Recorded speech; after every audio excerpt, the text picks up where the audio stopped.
Minute में वो निरख सकता है प्रभु को, वो प्रभु का आलिंगन कर सकता है, वो प्रभु से संभाषण कर सकता है। यही बात कपिल भगवान ने कही श्रीमद् भागवत में कि मेरा जो अनन्य भक्त है वो मेरे को केवल देख ही नहीं, मेरे से संभाषण कर सकता है, मेरे से बातचीत कर सकता है।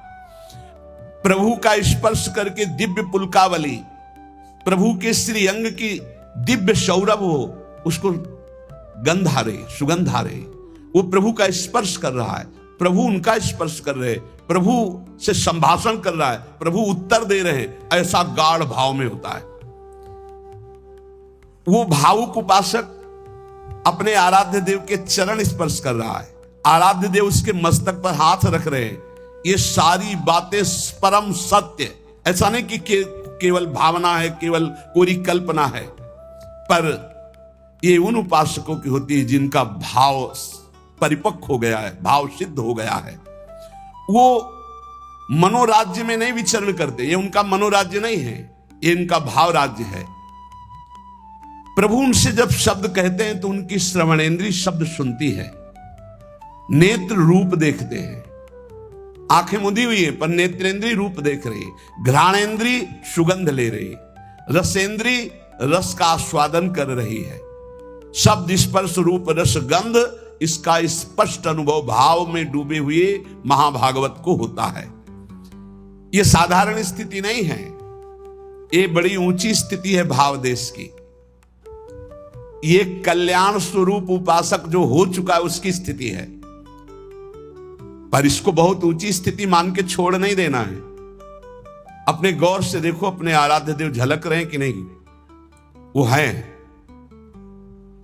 वैसे ही प्रिया, वैसे ही लालजू, जैसा आप संबंध सबसे हटा पाए हैं, जितना नाम जप, जितना गाढ़ भाव, उतने ही आपको अनुभव हो रहा है। देखो भला, दिखाई दे रहे हैं कुछ तो, जितना आप नाम जप कर रहे हैं भाव में तो आ ही रहे हैं, नहीं आ रहे? भाव में आ रहे हैं, वो आ रहे हैं।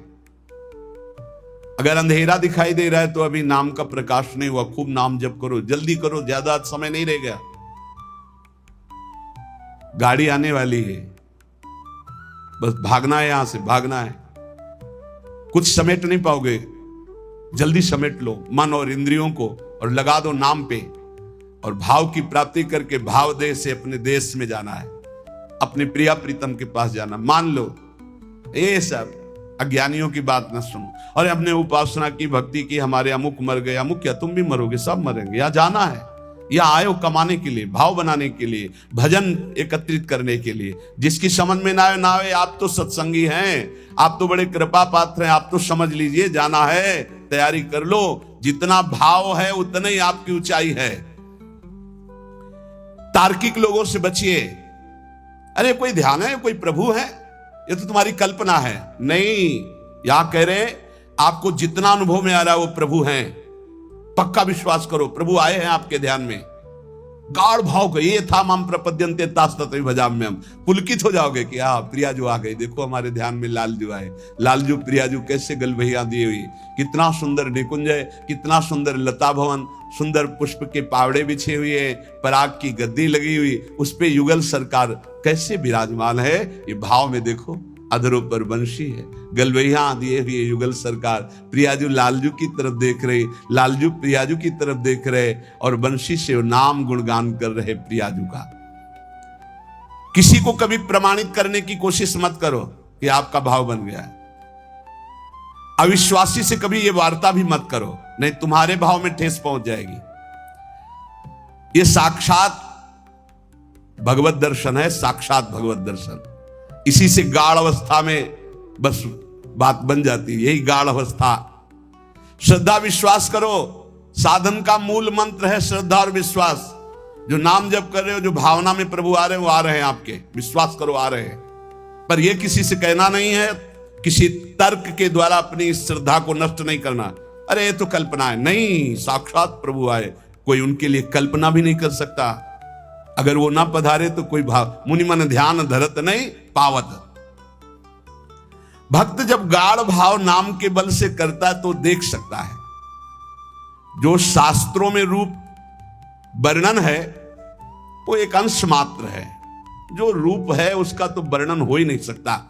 बोले सजल मेघ नील मेघ की कांति, क्या हम सजल मेघ को देख लें तो श्याम सुंदर के अंग को देख लेंगे? नहीं, कोई भी प्राकृतिक उदाहरण चिदानंद देह में बनता ही नहीं, पर भावना करने के लिए। शास्त्रों में जो रूप है वो अंश मात्र केवल वाणी से प्रकट है, पूर्ण का तो वर्णन ही नहीं हो सकता। भगवान का वो रूप, वो वेश, वो प्रकाश नाम जापक अन्य संबंध त्यागी उपासक के हृदय में प्रकट होता है। जैसा रूप भक्त चाहता है वैसा रूप प्रभु प्रकाशित कर देते हैं। भक्ति की जैसी इच्छा होती है, जितनी सामर्थ्य होती है, उतना ही भगवान अपना रूप प्रकाशित करते हैं और धीरे धीरे उसको दिव्य लीलाओं का रसास्वादन कराने लगते हैं। जो साधनाभिमानी हैं उनको ठग लेते हैं। काम क्रोध लोभ मोह मद मत्सर, वो भावदेश तक नहीं पहुंच पाते जो साधनाभिमानी है। कभी कभी इनको मार्ग भ्रष्ट करने के लिए उपदेवता विघ्न डालने लगते हैं। छोटे मोटे चमत्कार, छोटे मोटे मन की बात जान लेना, छोटा मोटा ऐसा आकर्षण, और मार्ग से भ्रष्ट कर देते हैं। लेकिन ये उनकी बात है जो साधनाभिमानी है। जो कृपा पात्र जन है वो ना किसी से भयभीत होते हैं और ना कोई विघ्न उनके जीवन में डाल सकता है। मत चित्ता सर्व दुर्गाणि मत प्रसादात तरिष्यसि, भगवान कह रहे हैं मेरी कृपा से उनके सारे दोष नष्ट हो जाते हैं, मेरी कृपा से हर विघ्न से वो पार हो जाते हैं। मेरा भक्त आंख मूंद करके चले, मैं हाथ पकड़ कर चलाता हूं। कोई देवता उपदेवता, कोई विघ्न विनायक किसी भी तरह का उपद्रव नहीं कर सकते उनकी साधना में। अनन्य श्री भगवान का ध्यान रखिएगा, साधनाभिमानी को भ्रष्ट होना पड़ेगा। अनन्य और निष्काम भाव से जो प्रियालाल की शरण में हैं, उनके योगक्षेम की जिम्मेवारी स्वयं भगवान लेते हैं। प्राप्ति की रक्षा करना, अप्राप्ति की प्राप्ति कराना उनकी जिम्मेवारी, इसलिए कोई भी विघ्न से परास्त नहीं कर सकता जो प्रभु का अनन्य है, और उन्हीं से सारी कामनाएं हैं, प्रभु से ही। बड़े वेग से भगवान की तरफ आंख मूंद कर दौड़ता है, पर वो गिरता नहीं है, ना कोई गिरा सकता है उसको, क्योंकि आसपास ऐसे भगवान चलाते हैं भक्त को। जैसे छोटे बच्चे को मां इधर गिरे तो बाहु में, इधर गिरे तो अजान बाहु अभयद भुज दंड मूल, बड़ी मस्ती रहती, कोई विघ्न नहीं। अर्पित आत्मा जो भगवद अर्पित हो चुका है, उसके जीवन का बहुत आनंदमय स्वरूप होता है। कोई विघ्न नहीं, आंख मूंद के दौड़ने पर भी वो नहीं गिरेगा। बस आवश्यकता है भगवान में मन को, भगवान में प्राणों को, भगवान में समस्त संबंधों को अर्पित करना। ये कठिन बात है। ये दारागार पुत्राप्तान प्राणान वित्तमिमं परम हित्वा माम शरणम याता कथम तास त्यक्त मुत्सहे। जिसने स्त्री पुत्र घर बड़े बुजुर्ग प्राण धन इहलोक परलोक सबको मेरे लिए आत्मसमर्पण कर दिया है, मेरी शरण में आ गया है, मैं विचार भी कैसे कर सकता हूं कि उसको छोड़ दूं। और जब प्रभु पकड़े हुए तो किसकी ताकत है कि कोई विघ्न डाल सके। इसलिए उपासक को बहुत जल्दी एक काम करना है, कहीं ममता न रह जाए, नहीं जहां ममता रह जाएगी वहीं विघ्न पड़ जाएगा भगवत प्राप्ति में। तन मन धन सर्वतो भावेन एकमात्र आराध्य देव श्यामा श्याम के चरणों में समर्पित, निष्प्रिय निरीह, मोक्ष की भी इच्छा नहीं, श्री हरि चरणों में पूर्ण समर्पण, तब पूरी जिम्मेवारी भगवान ले लेते हैं। अब निश्चिंत हो जाओ, निशुक हो जाओ, निर्भय हो जाओ। साधना का जो परिपक्व स्वरूप है वो भावना है। भावना के मूल में श्रद्धा और विश्वास है। भावना कभी मिथ्या या कल्पना नहीं होती। उपासक को भाव से ही रसास्वादन मिलता है। भावोत्सवेन भजताम रसकाम धेनुम तम राधिका चरण रेणु माम स्मर। यदि भाव नहीं उत्पन्न हुआ तो अभी जीवन सुन। साधना की अवस्था में आपको लाभ मिला है क्या? भाव। भाव साधु को, साधक को, भक्त को, उपासक को उपलब्धि हुई है तो क्या उपलब्धि हुई? भाव। जैसे ज्ञान मार्ग में भी भाव है, ब्रह्म भाव, भगवत भाव में है सखा भाव, दास्य भाव, वात्सल्य भाव, गोपी भाव, सहचरी भाव, भाव की प्राप्ति होना। श्रद्धाहीन, मिथ्याचारी, मनमानी आचरण करने वालों को भाव का परिचय ही नहीं, जानते ही नहीं कि भाव क्या है। सच्ची मानिए, जिस दिन आप भाव में डूबने लगेंगे आपको कहीं जाने आने की जरूरत नहीं। यहां के ठाकुर का दर्शन नहीं हुआ तो विश्व में कहीं भी दर्शन करे और शांति नहीं मिलने वाली। इसलिए जो भगवत कृपा पात्र होते हैं वो अंतर में घुसना प्रारंभ कर देते हैं, अंतर्मुख होकर के अपने हृदय देश के ठाकुर के दर्शन की चेष्टा करते हैं। हृदय के भगवान का साक्षात्कार हो गया तो सर्वत्र होगा, और सर्वत्र घूमे आप, हृदय के ठाकुर का साक्षात्कार नहीं तो कुछ हाथ नहीं लगेगा। करके देख लो, मन चराए आओ, मन को घुमाए आओ, आंखें चराए आओ, लेकिन हृदय के ठाकुर का साक्षात्कार नहीं हुआ तो विश्राम नहीं मिलेगा। देखो, ये भाव राज्य है, इसमें स्थूल से सूक्ष्म, सूक्ष्म से सूक्ष्मतर और सूक्ष्मतर से सूक्ष्मतम में प्रवेश होता है। ये दिव्य भावना का लोक है। स्थूल, सूक्ष्म, कारण, भाव, चिन्मय, 5 भेद है। पहले स्थूल भाव बनता है। कैसे? शरीर से प्रकट सेवा में खूब तन्मयता, शरीर से जैसी आज्ञा हुई, जहां हमें खड़ा कर दिया गया वही शरीर प्रधान। फिर अंतर में घुसता है, अंतःकरण प्रधान, सूक्ष्म शरीर, चिंतन प्रधान। अब बाहर की क्रियाएं तो पहले से ही संयमित हो चुकी है, अब जैसी गुरु आज्ञा वैसा अंदर चिंतन प्रधान। फिर कारण स्वभाव प्रधान हो गया। या जो पर्यो मोहि सहज स्वभाव, श्री हरिवंश नाम रस चाओ, श्रुतौ राधिका कीर्तिरंता स्वभावे। अब उसका स्वभाव बन गया भगवत लीला गाना, भगवत लीला सुनना, भगवत नाम जप करना, भगवत कीर्तन करना, भगवत सेवा करना। तब प्रकट होता है भाव। स्थूल, सूक्ष्म, कारण, तीनों का परिवर्तन जो कर दे उसका नाम भाव।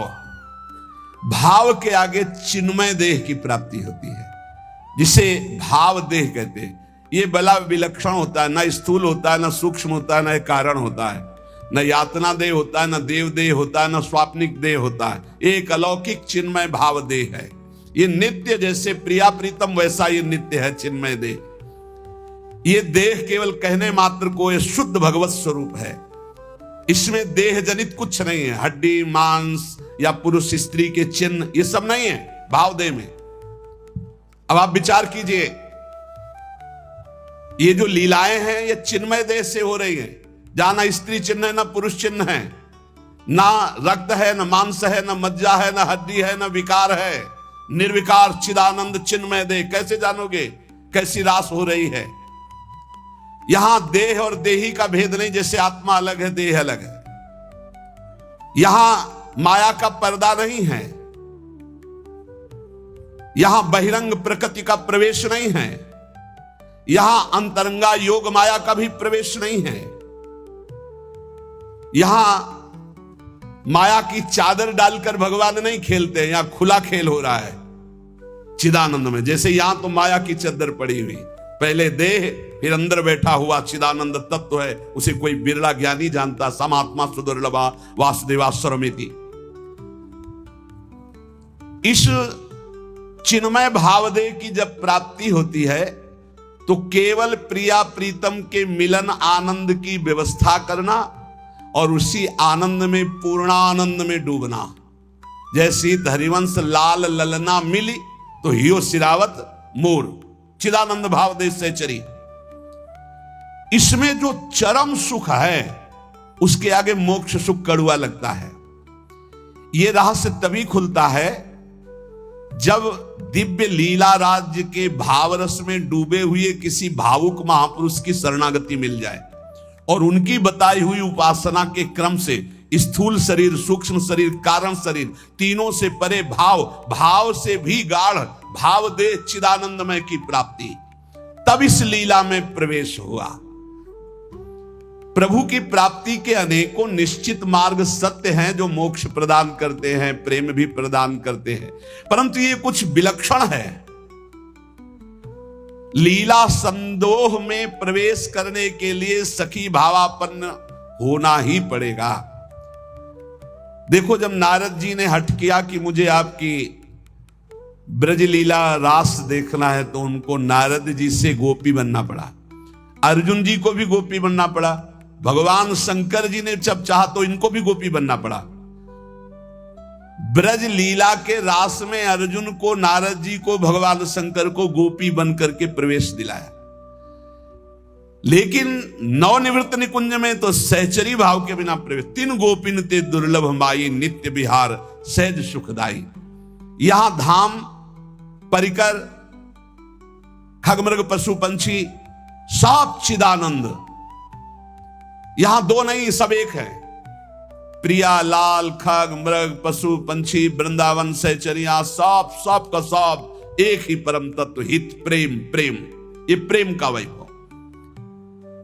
इस नित्य परिकर में भाव देह से सम्मिलित हुआ जाता है। भाव देह के बिना रास और विलास, ये परम गुह्य रहस्य है, इसे कोई नहीं जान सकता। ये तर्कों के द्वारा, विद्वता के द्वारा, शास्त्रों के द्वारा प्रमाणित नहीं किया जा सकता, क्योंकि जितने प्रमाण दोगे सब योग माया के अंतर्गत होंगे। योग मायातीत, पहले तो मायातीत, मलिन त्रिगुण माया, सतोगुण, रजोगुण, तमोगुण, फिर इससे भी विशुद्ध जो योग माया है, उसके ऊपर जब जाओ तब नवनिवृत्त निकुंज का रस। न लोक संग्रह है, न जगत के प्राणी हैं, न जगत की भावनाएं हैं, न जगत का भोग है।